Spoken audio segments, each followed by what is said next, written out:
H.P. Lovecraft is renowned for birthing the cosmic horror genre, known as Lovecraftian horror, which is all about incomprehensible and maddeningly terrifying entities. Video games have embraced his themes to evoke cosmic dread, often seen in survival horror games. These games emphasize atmosphere alongside gameplay and story to capture the essence of Lovecraft's unsettling stories. The fascination with the unknown continues, leading to a steady release of Lovecraftian-inspired games. While their quality varies, they all share a dedication to cosmic terror. The 25 games on this list draw from Lovecraft's concepts to creative, immersive experiences, ranging from intense horror to subtle, atmospheric unease. Lovecraftian horror offers something for every taste, making it a genre that resonates with a diverse audience. So, without further ado, let's explore the 25 best video games inspired by H.P. Lovecraft.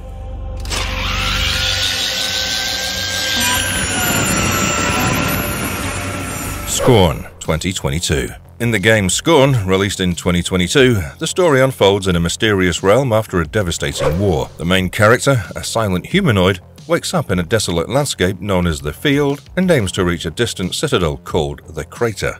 However, the character falls into a massive crevasse, ending up in a recycling plant named the Assembly. Within the Assembly, the character gains the tool gun and various weapons to manipulate the facility's technology. After progressing through the facility, the protagonist reaches its core and triggers a reaction that renders it unconscious. Another similar being emerges from an egg-like structure, taking over as the new protagonist. This new character heads to the Crater, which is now overrun by hostile entities. The new protagonist becomes infected by a parasite, granting access to various abilities but causing harm and covering its body with tendril-like roots. The infected protagonist confronts the Crater Queen, a massive creature enveloping a central elevator. Defeating the Queen grants access to a monorail leading to the temple called Polis. As the protagonist explores Polis, it's nearly consumed by the parasite. The protagonist realizes that the parasite is actually the original protagonist mutated after an assembly's heart had burst. The parasite is eventually removed, which reveals this connection. However, the parasite-infested protagonist attacks the second protagonist, leading to a merging of their forms into an immovable mass of flesh. The game received largely favorable reviews, and is actually one of the few games that effectively capture the essence of the works of Lovecraft, as well as Giger, the man behind the design of Ridley Scott's Alien. You may think of picking up Scorn in a sale, but it's not a bad choice.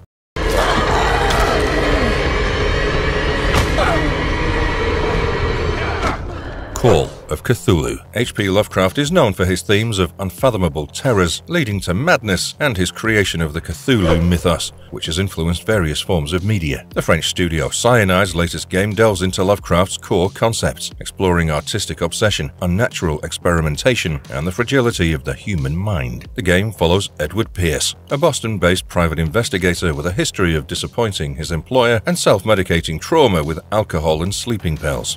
Still haunted by wartime experiences, Pierce's approach to investigate the death of Sarah Hawkins, her family, and their house fire on the secluded island of Darkwater. Pierce's exploration of Sarah's eerie artwork and his attempt to decipher its message set the story in motion. Call of Cthulhu embraces the mysterious and the unknowable, reflecting the limitations of human perception and understanding. As Pierce navigates the story, his grip on reality weakens, blurring cause and effect. This story-based approach effectively maintains suspense and introduces surprising twists. However, in terms of gameplay mechanics, the player's choices made in a state of uncertainty can feel distant and ultimately unsatisfying. While the game effectively captures Lovecraftian themes and atmosphere, it falters in its investigative aspects, featuring ordinary puzzles and subpar action sequences.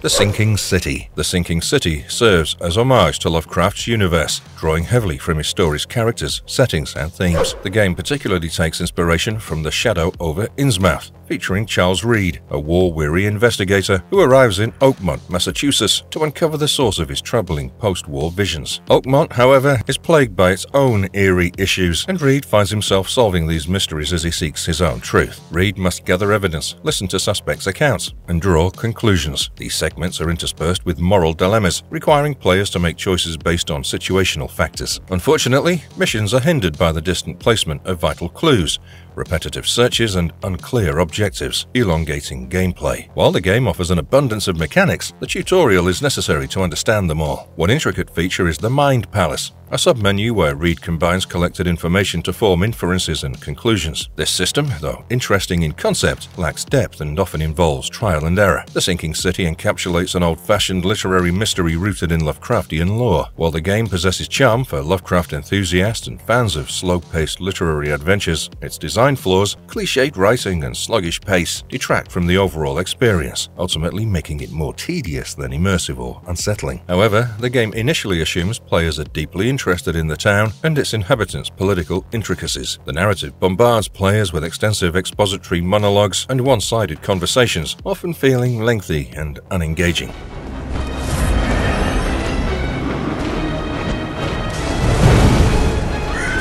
Bloodborne. In Bloodborne, the player takes the role of a hunter undergoing a mysterious blood transfusion and signing a contract that introduces him to the concept of pale blood. Operating in a spectral realm called the Hunter's Dream, the players receive guidance from Gehrman and the Doll. To escape this dream, the hunter must venture into Yharnam, a plagued city teeming with grotesque creatures. As the hunter uncovers Yharnam's unsettling history, the players face numerous challenges, including Father Gascoigne, Vicar Amelia, and more. Progressing through central Yharnam and the Cathedral Ward, the hunter learns about the Healing Church's connection to the plague. After defeating various adversaries, the hunter discovers the hidden village of Yahar Ghul and faces the One Reborn. The Nightmare of Mensis reveals the scholar Mikolash and Murgo's wetness. Engaging with Murgo leads to different endings depending on the player's choices. Accepting Gehrman's offer yields the Yharnam Sunrise ending, while refusing opens two other options. The gameplay offers faster-paced combat than other Dark Souls games, encouraging players to adapt their strategies. Boss fights are challenging and satisfying, and the game's environments, lighting, and design create a captivating atmosphere. The soundtrack further contributes to the immersive experience, though occasional frame rate issues occur. The story unravels through breadcrumbs, allowing players to piece together the mysteries of Yharnam, requiring attention to detail for full comprehension.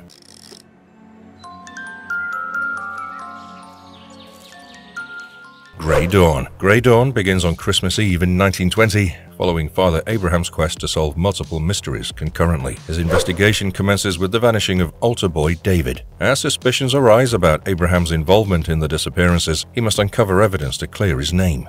The story delves into dreamlike sequences that lead Abraham to unearth clues within David's world, ultimately revealing the truth behind the events. Abraham's challenge lies in piecing together these fragments to prove his innocence, if indeed he is innocent. Played from a first-person perspective, Grey Dawn is a survival horror game. Players assume the role of Father Abraham, exploring environments by interacting with objects. The game features voiceovers and subtitles to convey the plot and other information, supplemented by recordings that provide further insight into the story. Progress hinges on solving puzzles, and players can also seek out 7 images of Christ for optional completion. The presence or absence of these images determines the game's 2 distinct endings. However, Grey Dawn shines not only in its gameplay mechanics, controls, and visual presentation, but also in its exploration of religious themes and their representation in the gaming medium. The game defies the boundary between depicting religion and employing it as a form of artistic commentary. Described as a psychological thriller, Grey Dawn incorporates horror elements and psychological tension while diverging from traditional horror games' antagonist-driven structure.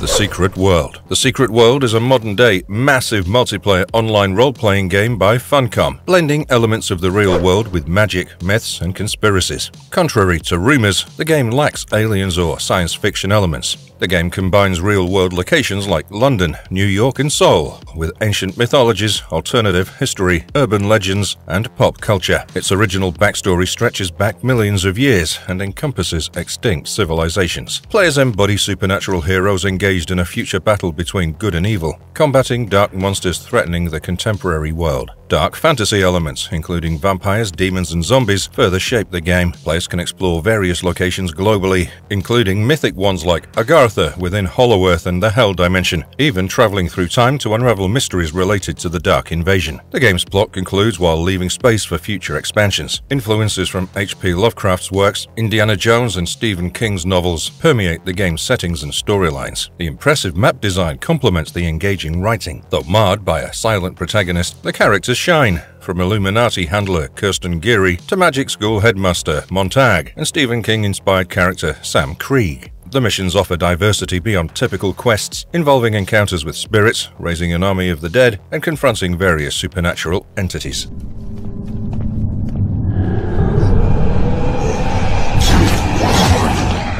Amnesia, the Dark Descent. Amnesia, the Dark Descent revolves around a young man named Daniel who wakes up in the eerie halls of Brennenburg Castle in Prussia, with no recollection of his past except his name and a lurking sense of danger. He discovers a note he wrote to himself, explaining that he deliberately erased his memory and is pursued by a menacing entity known as the Shadow. Guided by the note, Daniel embarks on a quest to reach the inner sanctum and eliminate the castle's baron, Alexander. Throughout his journey, Daniel uncovers the mysteries of the castle and his own past through notes, diaries, and flashes of memory. His predicament traces back to an otherworldly orb he found in the Tin Hinan tomb, which unleashed the Shadow. His encounters with various experts who met gruesome fates unveil the disturbing truth about the orb's power. Alexander, the Baron, offers a solution to repel the Shadow using a dark energy called vitae, which is harvested from tortured victims. However, Daniel learns that Alexander seeks to harness the orb's energy for his own selfish needs, and that his actions would bring dire consequences.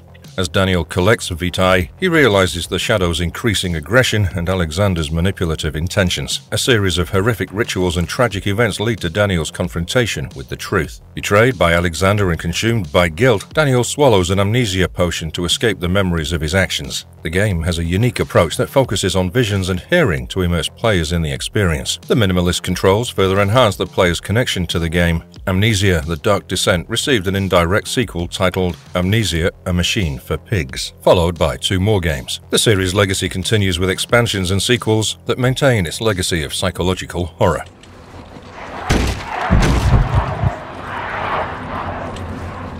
Darkwood. Darkwood takes place in the late 1980s in the strangely mysterious setting of the Polish People's Republic or a similar locale within the Soviet bloc. A mysterious and expanding forest has ensnared a significant portion of the land, trapping people within its confines. Amidst this, a peculiar plague wreaks havoc, turning survivors into grotesque monsters. The Outsiders, a group comprising government officials and soldiers, ventures into the forest to investigate, establishing hideouts and tunnels. However, most of them have met grim fates or fled by the time the game commences. The prologue introduces a disillusioned doctor who scours for supplies in the face of despair. This doctor becomes determined to escape the forest, no longer motivated to help the locals. Player then assumes control of the Stranger, a man on a quest to retrieve a stolen key that unlocks an underground passage out of the forest. Characters encountered include a trader, the Wolfman, a hybrid entity, the Bikeman, a drunk cyclist, and a man named Piotrek, whose fascination with space travel drives him to build a rocket. The game initiates with the Doctor reflecting on the forest's expansion, its trapping of inhabitants, his struggle against the plague's grasp, and his yearning to escape before his inevitable demise. Amidst scavenging, the Doctor discovers the injured Stranger, who possesses a crucial key. The Doctor believes the Stranger holds knowledge of an escape route and captures him to extract information. As the focus shifts to the Stranger, he must engineer an escape from the Doctor's clutches. Following this, monsters infiltrate the cottage, leading to the Stranger becoming unconscious. The story henceforth is divided into chapters and becomes increasingly immersive.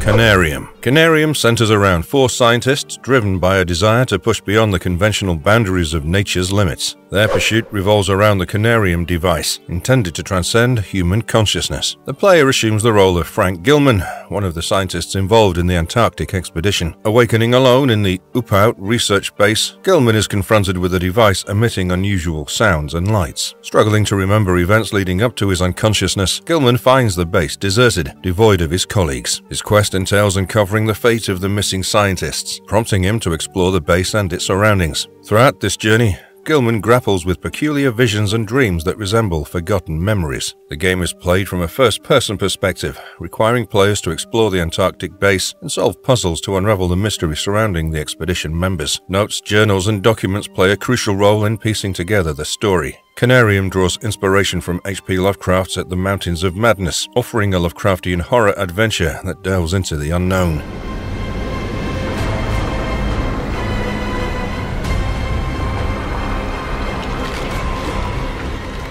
Moons of Madness. While many Lovecraftian games have showcased a deep appreciation for the writer's 20th century horror vision, Moons of Madness often leans more toward an interactive movie than a traditional video game. In Moons of Madness, developed by Rock Pocket Games, the concept of ancient cosmic entities takes a new form on Mars. The game's introduction is gripping, as protagonist Shane Newhart, an engineer for Orochi, wakes up to a nightmarish version of his space station. This brief yet tense sequence establishes the game's tone while introducing recurring motifs motifs like tentacles, eerie chanting, and a mysterious woman seemingly fixated on Shane. As the story progresses, players travel to the Orochi Mars base with Shane, trying to figure out the meaning behind his haunting dreams and questioning the true identities of his fellow astronauts. However, Moons of Madness struggles to weave its various storylines together cohesively. The game becomes a blend of disparate plot lines that never fully converge within its relatively short 5-hour runtime. Themes such as an evil corporation, family conflicts, clones, and Lovecraftian elements are introduced but lack a satisfying conclusion. Much of the plot is conveyed through computer logs scattered around the environment. Yet, even after reading these logs, the story fails to become more engaging or intricate. The core mechanic involves scanning the environment and hacking into machines, leading to puzzle-solving tasks like pipeline connections and basic math problems. These puzzles lack significant challenge and mostly serve as fillers between story segments. However, the game extends beyond puzzles, with environmental challenges often boiling down to locating an item and placing it in the correct slot or manipulating a machine's position. Players can pick up items like mugs and refill them with coffee or reset their wristwatches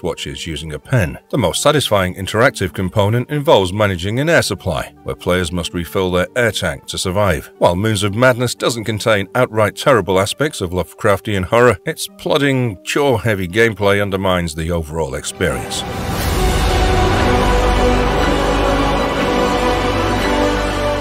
The Shore. Indie developer Ares Dragonis recently unveiled their inaugural game set within the eldritch Lovecraftian lore titled The Shore. Melding elements of exploration, puzzle solving, and immersive first-person storytelling, The Shore is all about the player trying to recover the daughter of the game's protagonist on a mysterious island. Yet, what appears ordinary quickly transforms into a descent into the Lovecraftian abyss, as cryptic letters discovered throughout the island draw the protagonist into a realm of otherworldly monstrosities and maddening mysteries. At its core, The Shore's gameplay revolves around scouring the island for clues and artifacts that unveil new horizons within the game. The gameplay echoes those of classic exploration games. The game's momentum gains traction once players transcend the initial lighthouse level, revealing a spectrum of puzzles that range from overtly evident to exasperatingly confounding. Clues for progression often remain scarce, with omnipresent invisible walls necessitating solutions that hinge on locating minuscule gaps for advancement. The protagonist's abilities follow a recurring pattern. They materialize just in time for the corresponding challenges. However, The Shore is not just about mysteries. Hostile entities relentlessly hunt players. Unsurprisingly, these encounters predominantly serve as jump scares, frequently resulting in the death of the player. The creature design is a standout, evoking the looming presence of ancient elder gods set to ravage the world. The game authentically captures Lovecraftian aesthetics, painting a nightmarish tableau. While the Cthulhu mythos' essence is faithfully upheld, and the narrative intrigues, surmounting the barriers of flawed gameplay becomes an exercise in maddening exasperation, a journey best reserved for the fervent adherents of this crafted universe.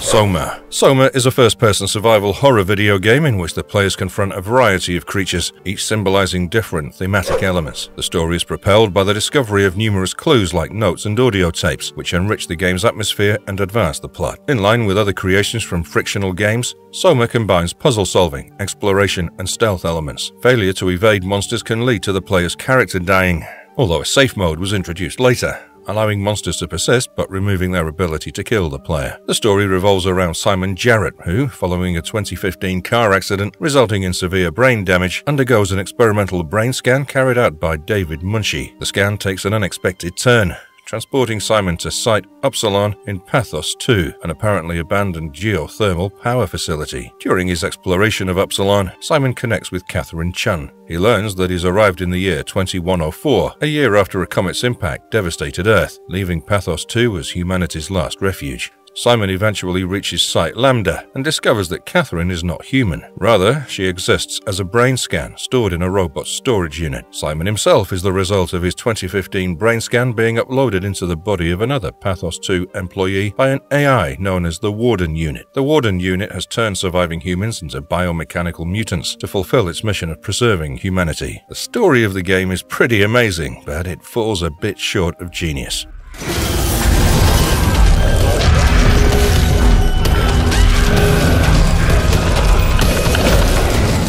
Carrion. In Carrion, Players take control of a crimson, shape-shifting monster with tentacle-like appendages, although its origins are shrouded in mystery. Navigating through a research facility, the creature must traverse air vents and eliminate both scientists and soldiers. As the game unfolds, players have the opportunity to acquire upgrades, such as a dashing ability to break through barriers and access unreachable areas, as well as the capacity to grow in size. The storyline revolves around an entity simply referred to as the Monster, which is confined in a containment unit inside a research facility operated by the company Relith Science. Breaking free from captivity, the creature begins its journey through the facility, consuming staff members and security personnel in its quest to find an exit. As it advances, the creature uncovers fragments of its own genetic code, previously extracted by scientists for examination. Assimilating these genetic pieces allows the creature to evolve, resulting in increased size and enhanced defensive and offensive capabilities. Throughout its progression, the creature encounters material analyzers that trigger flashbacks, revealing glimpses of its origins. Initially discovered within an egg-like sac by 3 scientists, the creature awakens and eliminates 2 of them while assimilating the third. The arrival of Relith security forces leads to the execution of the remaining scientist, prompting the creature to be exposed and subsequently captured.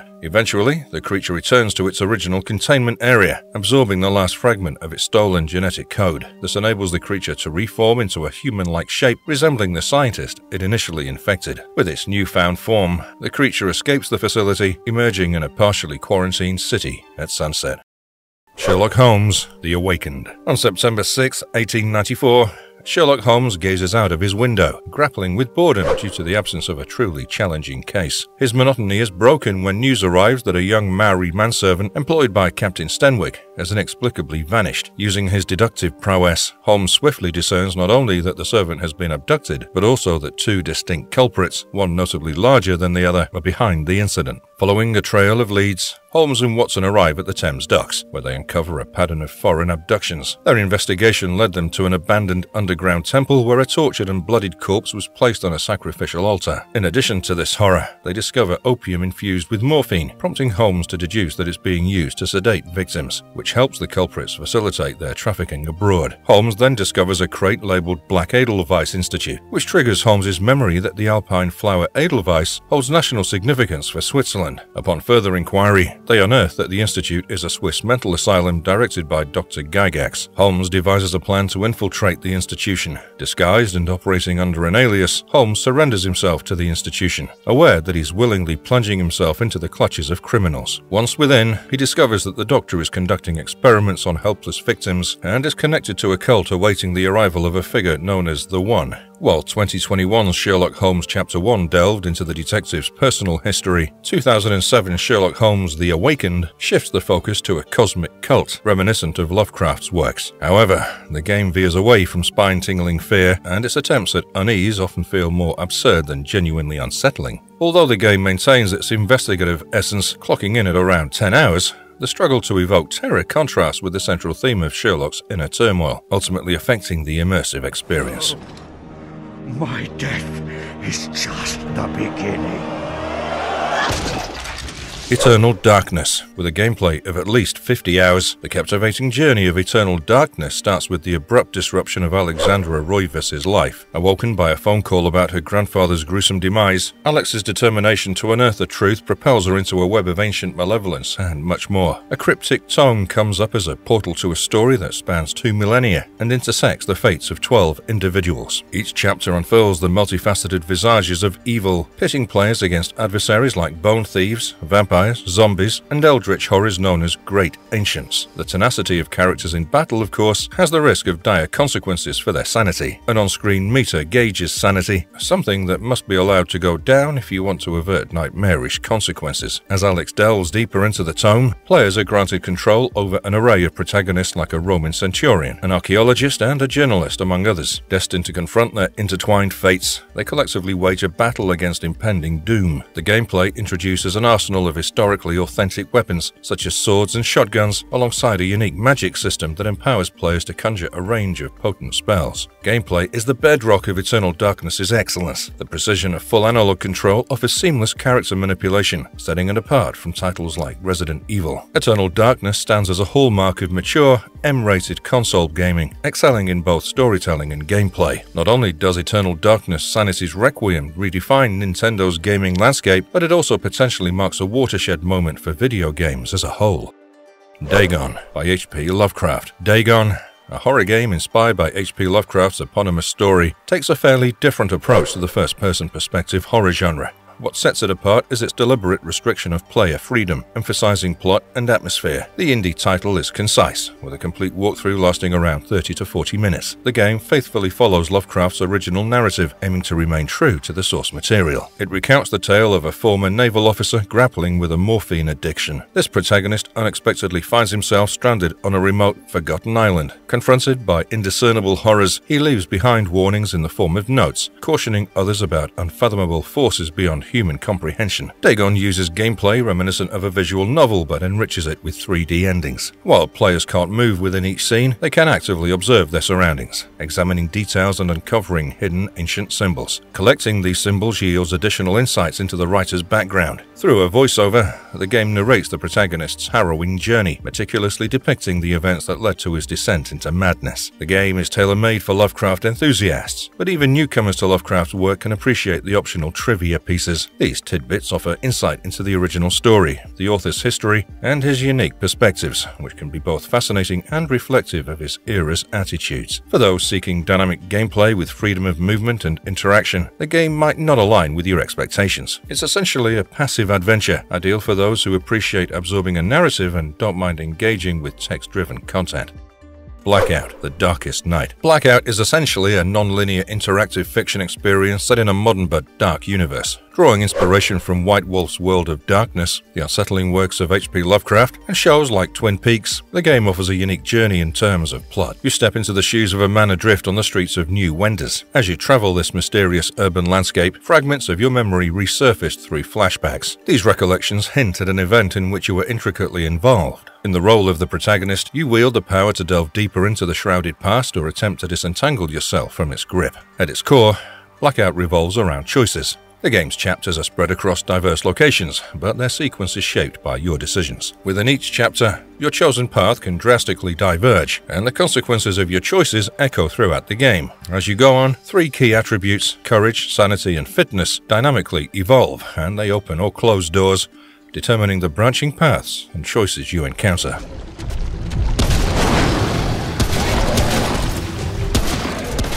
Remnant, From the Ashes. Set in a post-apocalyptic Earth ravaged by an otherworldly dark force known as the Root, Remnant, From the Ashes follows a survivor determined to halt the Root's devastating spread. The protagonist's mission centers on reaching a tall structure located on an island, the presumed epicenter of the Root's invasion. The journey commences with an arrival at Ward 13, an underground haven for human survivors. Charged with locating the founder, Ford, the player embarks on an exploration of the decimated cityscape and discovers a portal to an interdimensional rift called the Labyrinth, which provides passage to other realms in pursuit of Ford. The initial destination is Rom, a desolate remnant of a once thriving civilization that sacrificed its world to escape the clutches of the Root. A towering edifice stands as the centerpiece of Rom, where the Undying King, its former ruler, enlists the player to journey to Corsus, a swampy world. There, the player is tasked with eliminating the Guardian, who shields Corsus from invasive forces. Next, the player goes to Yeisha, a woodland where a civil war between its satyr like is on the rise. In the course of the campaign, the player forms an alliance with a band of rebels and ultimately finds Ford in captivity. Rescuing Ford yields a key that unlocks a portal hidden deep within Ward 13, granting access to the tower that was once known as Ward 17. In Ward 13, we learn about Root's origin. Failed experiments involving the human subconscious as conduits to alternate dimensions inadvertently triggered the Root's arrival. Call of the Sea. Nora Everhart, whose family is afflicted by a mysterious illness, receives a package with coordinates to an island where her missing husband, Harry, had embarked on an expedition to find a cure. Nora replicates a ritual and becomes a sea creature. She awakens near a crashed ship, the Lady Shannon, and finds traces of the expedition's camp. The group had discovered an organ and a temple on the island's peak. Following Harry's notes, Nora unlocks the temple and discovers her transformation as a natural process. She learns that the island's inhabitants were slaves to unknown masters, abilities, and journeying to a sanctuary, she finds creatures that recognize her as one of their own. In the sanctuary, she uncovers a note from Harry hinting at his deteriorating sanity. Harry had sent Nora the package to guide her towards self-preservation. Players can choose whether Nora completes her transformation or not. In one ending, she becomes a sea creature, enjoying eternal life but losing contact with Harry. In the other, she spends her remaining years with Harry. The game ends with the couple singing a song, contemplating the consequences of their choices. Regardless of the ending, Harry, now a Dean of Archaeology, reflects on the decision to lie to Nora.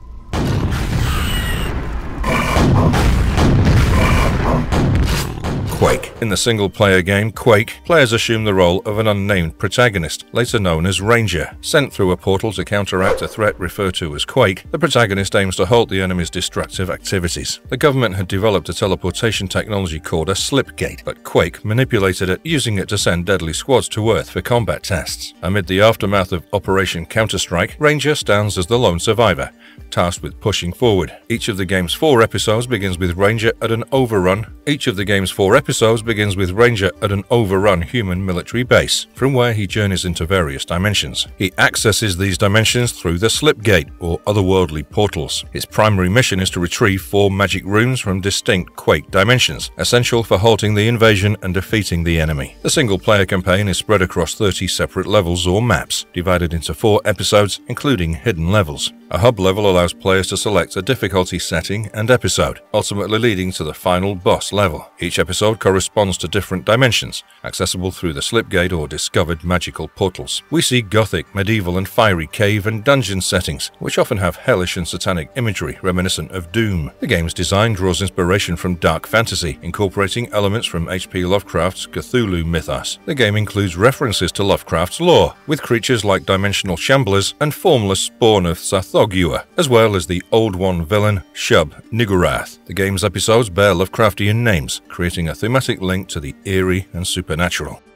Sunless Sea. In Sunless Sea, players step into the shoes of an undersea steamship captain with a customizable background and aspirations. The ultimate goal is to achieve the chosen ambition, whether it's becoming the most renowned explorer in fallen London or accumulating wealth for retirement. Accomplishing these aims requires resource gathering through exploration, trading, combat against ships and Z monsters, and completing narrative-driven quests. With roguelike elements such as randomly generated maps and permanent character deaths, successive characters can inherit some possessions from their predecessors, and players can leave behind a will to benefit their successors. Gameplay unfolds through 2 main modes: ship movement and combat on the map in story mode, where players make choices, often accompanied by skill challenges, presented in a card-like format. The deliberate pace of ship movement, combined with the atmospheric music, cultivates an environment of suspense. The Untersee comprises numerous islands, each housing its own story quests. Progressing in these quests necessitates offering items or passing skill checks. Acquiring these items often involves traveling to different islands or defeating sea creatures. Skill checks involve using one of 5 skills, that is, veils, mirrors, pages, iron, and hearts, to overcome challenges. Successful attempts yield items, while failures can harm the player and sometimes impose a cooldown on further attempts. The game is rich in literary allusions and settings, with many elements referencing literature. The concept of an underground sunless sea is inspired by Samuel Taylor Coleridge's poem Kubla Khan. Call of Cthulhu, Dark Corners of the Earth. Call of Cthulhu, Dark Corners is a blend of unarmed evasion and investigative exploration, but it later transitions to first-person shooter combat. The gameplay prioritizes the conservation of limited ammunition, leading players to strategically choose when to engage in combat. The game's linear progression contrasts with earlier survival horror titles like the original Alone in the Dark. Lacking a traditional heads-up display, the game conveys the player character's condition through auditory cues like heartbeat and breathing, growing more pronounced when injured. Visual indicators such as draining color with blood loss accompany injuries like a broken leg, causing limping and appropriate sounds. The health system offers realistic injury management, necessitating varied remedies such as splints for broken limbs. Directly looking at disturbing elements of the game world causes the character's sanity to deteriorate, resulting in hallucinations, graphical distortions, and sound alterations. Prolonged sanity loss may lead to suicide or permanent insanity, resulting in a game over. Restoring sanity involves finding sanctuaries or defeating enemies, with elder signs serving as both save points and sanctuaries. Replayability is boosted through mythos points, which unlock bonuses like extra information and items. The weaponry is grounded in reality, including firearms, but there is a Yithian energy weapon at the game's climax. Call of Cthulhu, Dark Corners of the Earth's blend of survival horror, investigation, and combat offers players an engaging and unsettling experience as they uncover the secrets of a world influenced by the Cthulhu mythos. Dredge.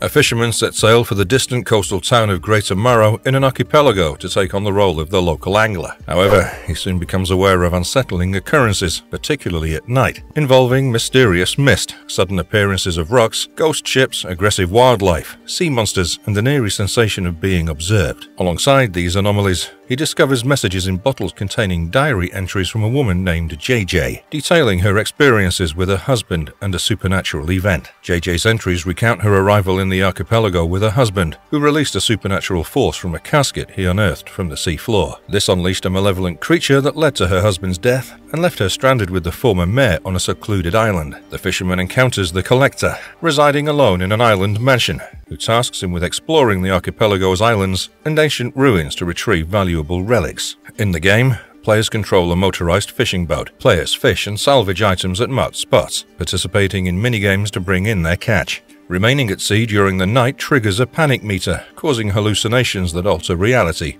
leading to hazards that can damage the boat. However, unique fish can only be caught at night, motivating players to venture out during these hours. Sea monsters also inhabit the waters, posing threats to the player. Upon docking at the main settlement or interacting with merchants, players can sell their catch and purchase equipment upgrades for their boats, such as enhanced lights, faster engines, or improved fishing gear. The boat's limited storage capacity requires players to make choices about gear and catch.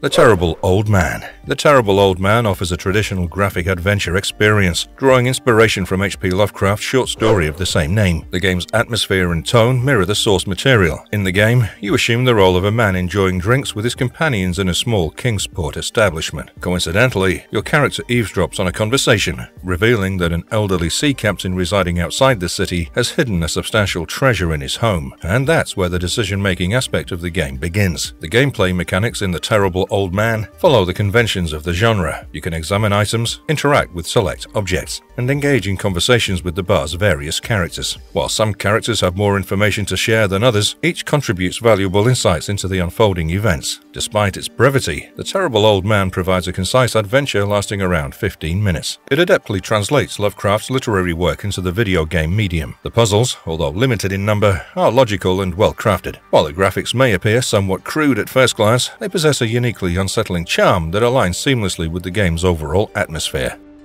Stygian, Reign of the Old Ones. Stygian, Reign of the Old Ones is a tactical role-playing video game developed by Cultic Games and is set in a Lovecraftian universe. The game starts in the 1920s when the town of Arkham is abruptly transported to a dimension beyond reality as Cthulhu mythos deities awaken. Amidst the ensuing chaos, organized crime takes control. A potent cult devoted to Cthulhu also comes up, and the sanity of many Arkham's inhabitants seem to be at stake. Players assume the role of a resident striving to uncover answers, guided by clues provided by a mysterious figure known as the Dismal Man. They have the choice to either craft their own character or select from a variety of pre-made characters. These character backgrounds include Lovecraftian archetypes like occultists, scholars, and criminals. Decisions made during character creation have an impact on dialogue options and gameplay choices. The game also allows players to recruit additional characters from the local villages and Lovecraftian fantasy races. Maintaining the emotional and mental well-being of characters is essential. Sanity serves as a metric similar to hit points and can be restored through different actions, including resting, completing quests, and role-playing scenarios. For instance, a character with humanitarian tendencies can regain sanity by adhering to their principles and aiding others. Low sanity or the effects of angst-related penalties can impair characters' combat performance, and participating in combat can heighten their angst levels. Engaging with certain creatures in combat might also lead to sanity loss.